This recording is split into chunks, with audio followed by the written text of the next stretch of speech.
ای یاران محمد، استوار باشید، استوار باشید، همانطور که رسول الله صلی الله علیه و سلم شما را امر کرده است. جایهای خود را نیز ترک نکنید، نه فریاد پیروزی شما را فریب دهد، نه درخشی غنیمت ها، همان پایداری و پایداری. الله اکبر، ای مردم، الله اکبر. و عزت از آن الله و رسولش و مؤمنان است. جنگ با تبادل باران تیرها آغاز شد. تیر اندازید، آماده باشید برای پیگیری دوم. در اینجا زیرکی حربی خالد ابن والید آشکار شد.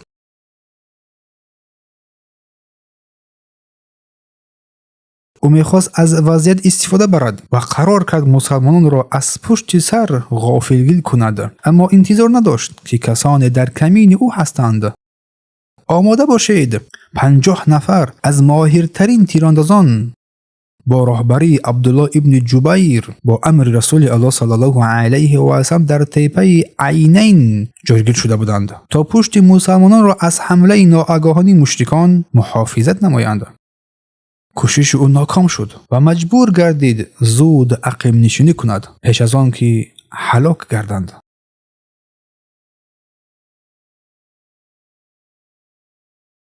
آنگاه هر دو طرف تیرپرانی را قطع کردند.